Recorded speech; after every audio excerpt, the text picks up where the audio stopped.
पहाड़ों की दुनिया शहरों से अलग होती है। यहाँ हर चीज के अपने नियम होते हैं जो कहे नहीं जाते, बस माने जाते हैं। शाम ढलते ही माहौल बदलने लगता है और अंधेरा अपने साथ एक अजीब सी खामोशी ले आता है। कुछ जगहों पर रात के बाद बाहर निकलना ठीक नहीं माना जाता। वजह कोई नहीं बताता, लेकिन परंपरा निभाई जाती है। यहाँ समय भी अलग तरह से चलता है और हर कदम सोच समझ कर रखना पड़ता है। हर जमीन शहर जैसी नहीं होती और पहाड़ अपने नियम तोड़ने वालों को आसानी से माफ नहीं करते। तू मेरे साथ गांव तो चल रहा है, लेकिन एक बात पहले साफ समझ ले, वहाँ कुछ नियम है। अरे हाँ भाई, अब क्या है? तू तो ऐसे बोल रहा है जैसे गांव में कदम रखते ही भूत मुझे पकड़ लेंगे। मजाक मत कर, मैं सीरियस हूँ। शाम के बाद बेवजह बाहर नहीं निकलते वहाँ। अरे यार, ये क्या बातें हुई? पहाड़ है, कोई भूतिया जंगल थोड़ी है। शहर जैसा मत समझ, वहाँ लोग यूं ही नियम नहीं बनाते। तो क्या हुआ? मैं भी तो पहाड़ों में घूम चुका हूँ, मसूरी, शिमला गया हूँ, कहीं ऐसा सीन नहीं देखा। वो टूरिस्ट जगह है, मेरा गांव अलग है। वहाँ लोग वजह नहीं पूछते, बस मान लेते हैं। मतलब तू कह रहा है मैं टाइम से घर में घुस जाऊं, नहीं तो कोई उठा के ले जाएगा? मैं बस इतना कह रहा हूँ कि नियम मान ले, बाकी सब ठीक रहेगा। ठीक है बाबा, तेरे गांव में आया हूँ, तेरी सुनूंगा, लेकिन डराने का काम कम कर। अच्छा, बहुत हुआ, चलो गाड़ियों में बैठो, हमें शाम ढलने से पहले गांव पहुंचना होगा। अजय हिमालय की गोद में बसे एक छोटे से पहाड़ी गांव का रहने वाला था। कई साल पहले वह रोजगार की तलाश में महानगर लखनऊ चला गया था, जहां अब वह एक स्थिर और सम्मानजनक नौकरी कर रहा था। लंबे समय बाद उसे अपने घर और अपनों की याद आई, इसलिए उसने गांव जाने का फैसला किया। उसके साथ उसका मित्र रोहित भी था, जो पहली बार पहाड़ी गांव की प्राकृतिक सुंदरता को नजदीक से देखना चाहता था। दोनों ने सुबह ही यात्रा शुरू कर दी ताकि शाम के 7 बजे से पहले गांव की सीमा में पहुंच सकें। उस इलाके में यह आम बात थी कि अंधेरा होते ही लोग अपने घरों में सिमट जाते थे, क्योंकि पहाड़ी रास्तों पर रात के समय ऐसी अजीब घटनाएं होने की बातें सुनने को मिलती थीं जिन्हें कोई खुलकर बयान नहीं करता। शाम करीब 6:30 बजे वे गांव के पास पहुंच गए। अजय ने मुख्य सड़क के पास अपनी गाड़ी रोकी और रोहित के साथ पैदल ही अपने घर की ओर बढ़ चला। जैसे ही वे घर के पास पहुंचे, आंगन में खड़ी अजय की मां की नजर उन पर पड़ी। उसके हाथ में आरती की थाली थी, मानो वह काफी देर से उसी पल का इंतजार कर रही हो।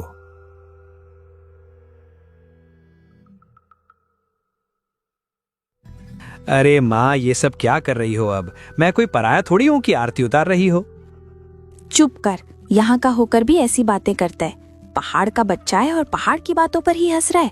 शाम हो रही है, रास्ते से आए हो, कौन जाने पीछे पीछे क्या लग गया हो। अग्नि की आरती से बुरी चीजें दूर रहती हैं। आंटी, शहर में तो हम लोग आधी रात तक घर के बाहर रहते हैं, वहां तो ऐसा कुछ नहीं होता, फिर यहाँ इतनी सावधानी क्यों? बेटा, हर जगह एक जैसी नहीं होती। शहर और पहाड़ में बहुत फर्क है। यहाँ जो बातें बुजुर्ग कहते हैं वो बिना वजह नहीं कहते। इन बातों पर सवाल नहीं किया जाता, माना जाता है। बस अब जल्दी से घर के अंदर आ जाओ, अंधेरा उतरने वाला है और इस समय बाहर रहना ठीक नहीं। माँ ठीक कह रही है रोहित, चल अब अंदर चलते हैं। घर के भीतर पहुंचते ही सारा माहौल शांत और सुकून से भरा हुआ था। अजय की मां ने बिना देर किए सबके लिए खाना परोस दिया। पहाड़ी गांवों में सूरज ढलते ही जिंदगी की रफ्तार थमने लगती है, इसलिए रात ज्यादा गहराने से पहले ही घरों में चूल्हे ठंडे हो जाते हैं। करीब 8 बजे तक सबने साथ बैठकर भोजन किया और फिर धीरे धीरे सोने की तैयारी होने लगी। उसी कमरे में अजय, उसका छोटा भाई रोहन और रोहित भी थे। दिन भर की लंबी ड्राइव ने अजय को पूरी तरह थका दिया था, इसलिए लेटते ही वह गहरी नींद में डूब गया। मगर रोहित की आंखों में नींद नहीं थी। कमरे की खामोशी के बीच वह धीरे धीरे रोहन से बातें करने लगा। रोहन, एक बात पूछूं? ये जो यहाँ कहा जाता है कि शाम के बाद बाहर नहीं निकलना चाहिए, नहीं तो कुछ पीछे लग जाता है, इसमें सच कितना है? रोहित भैया, यहाँ लोग यूं ही बातें नहीं बनाते। 7 बजे के बाद कोई बाहर नहीं जाता। जो गया है वो या तो लौट कर ठीक नहीं आया या फिर लौटा ही नहीं। मतलब अब यहाँ भी डर की कहानियां चलती हैं, कोई भूत वूत और ऐसी बातें? आप मजाक समझ रहे हो, लेकिन यहाँ इसे मजाक नहीं माना जाता। लोग कहते हैं कि कई बार अजीब सी बारात निकलती है, अगर उनकी नजर किसी इंसान पर पड़ जाए तो उसे साथ ले जाती है। वाह, इंसानों की शादी तो आजकल मुश्किल से हो रही है और यहाँ भूतों की बारात निकल रही है।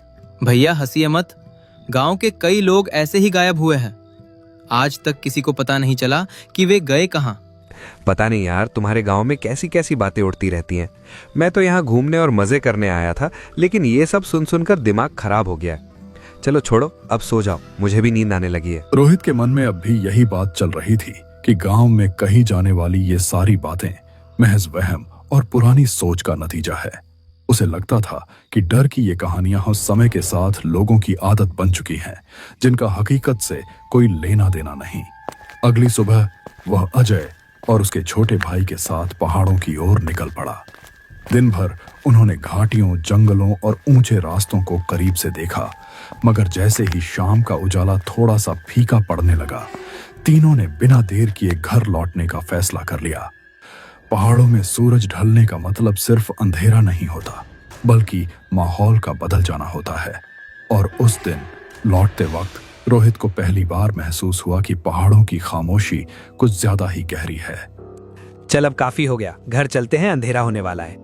अरे यार, अभी तो मजा आ रहा है, थोड़ी देर और घूम लेते हैं। रोज थोड़ी ना आते हैं यहाँ। एक ही बात कितनी बार समझाऊं तुझे, कहा ना चल। वैसे भी तू इस गांव का नहीं है, यहाँ अगर कुछ हुआ तो देवता को पुकार भी नहीं पाएगा। अरे तू फिर वही बातें शुरू कर दी। कुछ नहीं होता यार, बस 10 मिनट और। नहीं भैया, अब सच में चलना होगा। शाम ढल रही है, अगर सूरज डूबने से पहले घर नहीं पहुंचे तो माँ भी डांट लगाएगी। सुन लिया ना, अब बिना बहस किए सीधे घर चलते हैं। ठीक है बाबा, चलो। तुम लोगों का गांव बड़ा सख्त है भाई। रोहित का घर लौटने का बिल्कुल भी मन नहीं था, लेकिन दोनों भाइयों की जिद के आगे उसे अपना मन मारना पड़ा और आखिरकार सभी लोग वापस घर लौट आए। रात गहराने के साथ पूरा घर गहरी नींद में डूब चुका था। चारों तरफ सन्नाटा पसरा हुआ था। तभी रोहित की नींद अचानक खुल गई। उसे वॉशरूम जाने की जरूरत महसूस हुई, इसीलिए वह दबे पांव घर से बाहर निकल आया। पहाड़ी इलाकों में अक्सर वॉशरूम घर से थोड़ी दूरी पर बने होते हैं, इसीलिए बाहर निकलना आम बात थी। काम निपटाकर जैसे ही रोहित वापस मुड़ा, उसके कानों में एक तेज और डरावनी आवाज पड़ी। ऐसा लग रहा था मानो पास ही कहीं जोरों से पानी बह रहा हो, जैसे अंधेरे में कोई नदी अचानक जाग उठी हो। उस आवाज की गूंज खामोश पहाड़ों को चीरती हुई सीधी उसके दिल तक उतर रही थी। और हैरानी की बात यह थी कि उसे याद नहीं पड़ रहा था कि इस घर के आसपास कोई नदी या झरना था भी। उसी पल ठंडी हवा का एक झोंका उसके पास से गुजरा, मानो अंधेरा खुद उसे सावधान कर रहा हो। इतनी रात को ये पानी बहने की आवाज कहां से आ रही है? आसपास तो कोई नदी या झरना है ही नहीं। लगता है मेरे कान बज रहे हैं। वैसे भी ये पहाड़ी इलाका इतना शांत होता है कि पत्ता भी गिरे तो आवाज सुनाई दे जाए, फिर ये आवाज इतनी तेज कैसे? लोग कहते हैं रात में बाहर निकले तो छलावा लग जाता है। अरे मैं तो ठीक ठाक खड़ा हूं यहाँ, मुझे तो कुछ नहीं हुआ। बस डर की बातें हैं और कुछ नहीं। अजीब लोग हैं यार, हर बात में भूत प्रेत जोड़ देते हैं। मैं अकेला बाहर घूम रहा हूँ, सब नॉर्मल है। रुको, मैं इसका वीडियो बना लेता हूँ, कल दिखाऊंगा सबको कि कुछ नहीं होता, तब मानेंगे ये लोग कि ये सब सिर्फ वहम है। रोहित ने हिम्मत जुटाई और अपने मोबाइल का रिकॉर्डिंग मोड चालू कर लिया। वह धीरे धीरे उस दिशा में बढ़ने लगा जहां से आवाज आ रही थी। कदम बढ़ाते हुए उसके दिल की धड़कन तेज हो चुकी थी, लेकिन वह खुद को संभाले हुए था। तभी अचानक उसके कानों में एक अजीब सी आवाज पड़ी। न पूरी तरह कदमों की आहट, न ही किसी जानवर की हलचल। उस आवाज के साथ हवा में एक अनजान सी गंध घुली हुई थी, जो न तो किसी फूल जैसी थी और न ही मिट्टी जैसी।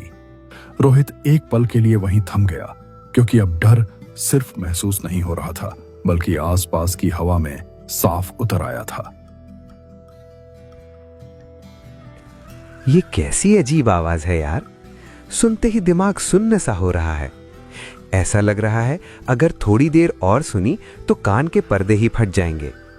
लेकिन सवाल ये है कि आखिर ये आवाज है किस चीज की? न पानी जैसी लग रही है, न हवा जैसी। इतनी तेज आवाज इस सन्नाटे में।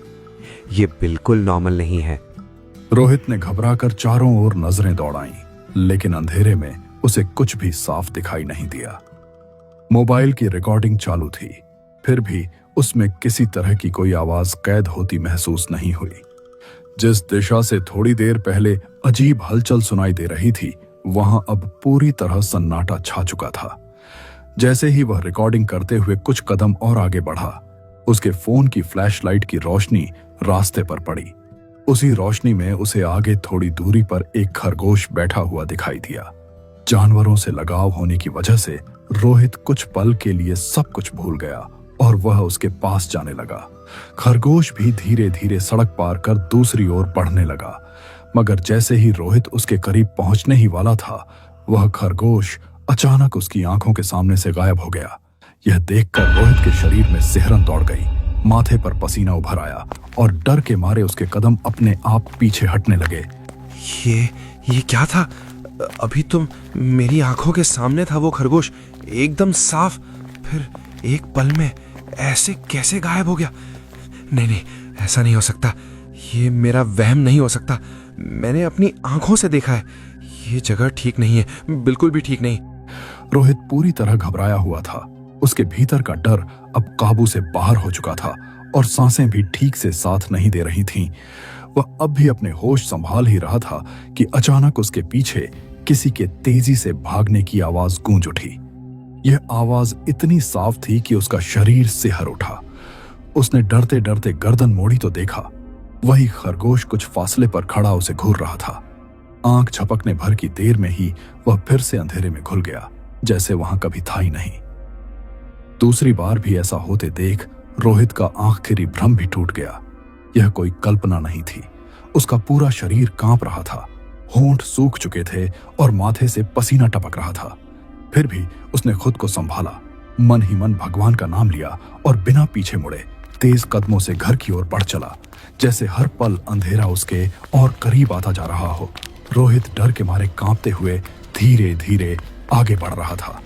हर कदम के साथ उसे यह एहसास हो रहा था कि कोई है जो उसके पीछे पीछे चल रहा है।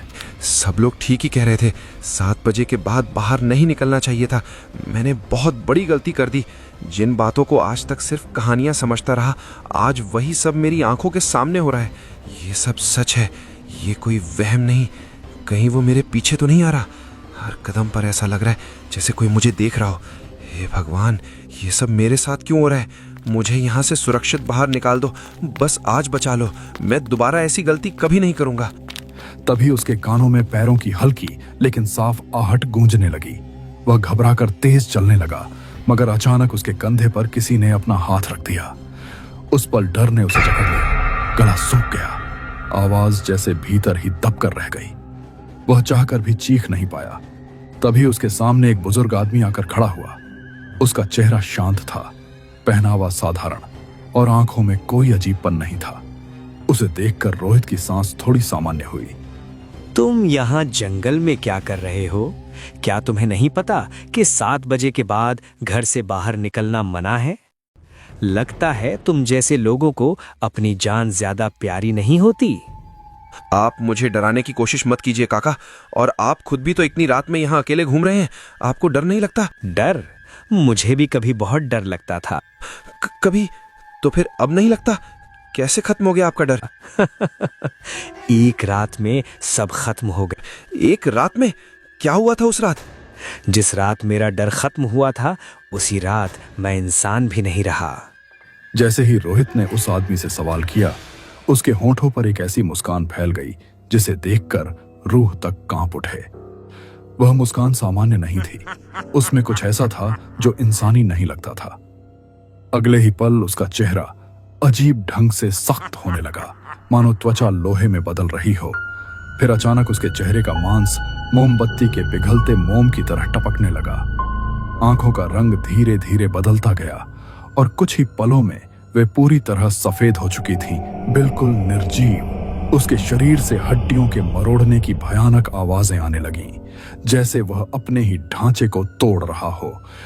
यह दृश्य देखते ही रोहित के मुंह से एक दिल दहला देने वाली चीख निकल गई और वह जान बचाने के लिए भाग खड़ा हुआ। मगर वह चीज उससे भी कहीं ज्यादा तेज थी। उसकी मौजूदगी पीछे पीछे महसूस होते ही रोहित का संतुलन जवाब दे गया और वह लड़खड़ाकर झाड़ियों में जा गिरा। कांपते हाथों से उसने बाहर झांक कर देखा। दौड़ते दौड़ते वह भयानक आकृति अचानक अंधेरे में ऐसे गायब हो गई जैसे कभी वहां थी ही नहीं। रोहित ने डर के मारे कांपते हुए अपनी आंखें बंद कर लीं, मानो उस भयानक मंजर से खुद को बचा लेना चाहता हो। ये मैंने क्या कर दिया? क्यों बाहर निकला मैं? खुद ही इतनी बड़ी मुसीबत अपने सिर पर ले ली। सब लोग ठीक ही कह रहे थे, मुझे घर से निकलना ही नहीं चाहिए था।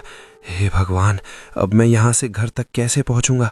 हर तरफ अंधेरा है और लग रहा है जैसे वो अभी भी यहीं कहीं है। मेरा दिल कह रहा है आज रात कुछ बहुत गलत होने वाला है। मुझे ऐसा क्यों लग रहा है कि आज यहीं सब खत्म हो जाएगा? काश मैंने सबकी बात मान ली होती। हे भगवान, बस एक बार बचा लो। मैं दोबारा कभी इन पहाड़ों के नियम नहीं तोड़ूंगा। तभी उसके कानों में एक अजीब सिहरन पैदा करने वाली हंसी गूंज उठी। ऐसी हंसी जिसमें इंसानियत की कोई झलक नहीं थी। उसका दिल जोर जोर से धड़कने लगा और सांसें बिखरने लगीं। उसने पूरी हिम्मत जुटाकर धीरे धीरे आंखें खोलीं। सामने का नजारा देखते ही उसकी रूह कांप उठी। वही आदमी ठीक उसके बगल में बैठा हुआ था, बेहद करीब, और उसकी तरफ देखकर भयानक तरीके से हंस रहा था। अब भागने का कोई रास्ता नहीं बचा। तुम खुद चलकर यहां तक आए हो और यहीं तुम्हारी किस्मत लिखी जा चुकी है। जिस मौत से इंसान भागता है, आज वही मौत तुम्हारे साथ कदम से कदम मिलाकर चल रही है। अब न कोई देवता सुनेगा, न कोई रास्ता खुलेगा। आज की रात तुम्हारी आखिरी रात है। वह आदमी रोहित की ओर वही डरावनी हंसी हंसता हुआ देखते देखते अंधेरे में विलीन हो गया। रोहित की टांगों में जैसे जान ही नहीं बची थी। वह डर के मारे वहीं झाड़ियों के बीच सिमटा बैठा रहा, क्योंकि उस जगह से बाहर निकलने की हिम्मत अब उसमें नहीं थी। कुछ देर बाद उसने खुद को संभाला और झाड़ियों के सहारे सहारे बहुत धीरे और सावधानी से घर की दिशा में बढ़ने लगा। हर कदम डर के साथ उठ रहा था। तभी अचानक सन्नाटे को चीरती हुई बैंड बाजे की तेज आवाज उसके कानों में पड़ी। ऐसी आवाज जैसे कहीं कोई शादी हो रही हो। रोहित ठिठक गया। उसने ध्यान से पीछे की ओर झांक कर देखा तो अंधेरे रास्ते पर किसी बारात की तरह लोग आगे बढ़ते दिखाई दिए।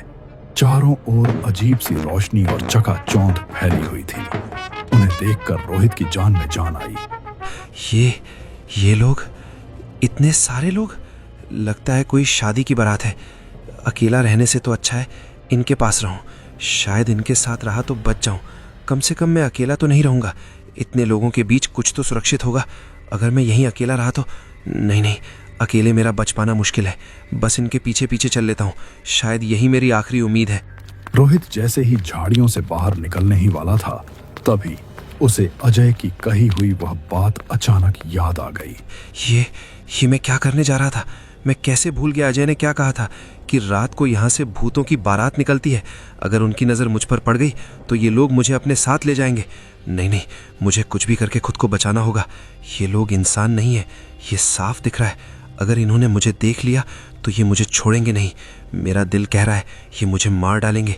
हे भगवान, बस मुझे इनकी नज़रों से छुपा लो। मैंने बहुत बड़ी गलती कर दी है। काश मैंने अजय की बात मान ली होती। उसका शरीर सिहर उठा और वह तुरंत खुद को फिर से झाड़ियों के भीतर छिपा ले गया। कांपते हुए वह वहीं दुबका बैठा रहा। उसके हाथ थरथरा रहे थे, सांसें तेज थीं और उसके फोन की रिकॉर्डिंग अब भी चालू थी। सब कुछ बिना रुके कैद हो रहा था। बाहर से आती बारात की ढोल, ताशे और शहनाइयों की आवाजें उसके कानों में हथौड़े की तरह बज रही थीं। वह बस यही दुआ कर रहा था कि वे लोग वहां से निकल जाएं। डर के मारे उसने आंखें बंद कर लीं और झाड़ियों के बीच सिमटकर बैठा रहा। लेकिन अचानक वह संगीत और भी ज्यादा तेज हो गया, इतना तेज कि रोहित की चीख भी उसमें दब गई। उसके कानों में असहनीय दर्द उठा और अगले ही पल उसके कानों से खून बहने लगा। डरते हुए उसने आंखें खोलीं तो उसकी रूह कांप उठी। वह बारात अब धीरे धीरे उसकी ओर बढ़ रही थी। जैसे जैसे वह करीब आती जा रही थी, रोहित का डर कई गुना बढ़ता जा रहा था। उसने जब ध्यान से उन्हें देखा तो समझ गया कि वे आम लोग नहीं थे। उनके चेहरों का मांस फटा हुआ था, आंखों की पुतलियां बाहर निकली हुई थीं, पैर पीछे की ओर उल्टे मुड़े हुए थे और हर चेहरे पर एक शैतानी मुस्कान जमी हुई थी। रोहित खुद को उनकी नजरों से छिपाने की कोशिश कर रहा था, तभी उनमें से एक की नजर उस पर पड़ गई। उसने रोहित की तरफ देखा और भयानक तरीके से मुस्कुराया। जैसे ही रोहित की आंखें उसकी आंखों से मिली, उसके मुंह से एक दिल दहला देने वाली चीख निकल गई और उसी पल वह वहीं बेहोश होकर गिर पड़ा। अगली सुबह जब घर में सबकी नींद खुली तो एक अजीब सी बेचैनी फैल गई। रोहित को हर जगह ढूंढा गया, लेकिन वह घर के किसी भी कोने में नहीं मिला। उसकी मौजूदगी जैसे रात के साथ ही कहीं गुम हो चुकी थी। ये कैसे हो सकता है? रोहित तो रात में हमारे साथ ही सोया था, अभी तक तो वो यहीं होना चाहिए था। अचानक ऐसे कहाँ चला गया? उसे यहाँ के रास्तों की भी ठीक से जानकारी नहीं है, फिर अकेले बाहर कैसे जा सकता है? कहीं उसने रात में घर से निकलने की गलती तो नहीं कर दी? मैंने उसे मना किया था, साफ कहा था कि शाम के बाद बाहर मत निकलना। हे भगवान, अगर वो अंधेरे में बाहर गया होगा तो उसे कुछ भी हो सकता है। अगर उसे कुछ हो गया तो मैं खुद को कभी माफ नहीं कर पाऊंगा। घर में हर किसी के चेहरे पर बेचैनी साफ दिखाई दे रही थी। रोहित के अचानक गायब हो जाने से पूरा माहौल भारी हो चुका था, लेकिन उसका कहीं कोई सुराग नहीं मिल रहा था। तभी अचानक गांव का एक आदमी हांफता हुआ दौड़ता आया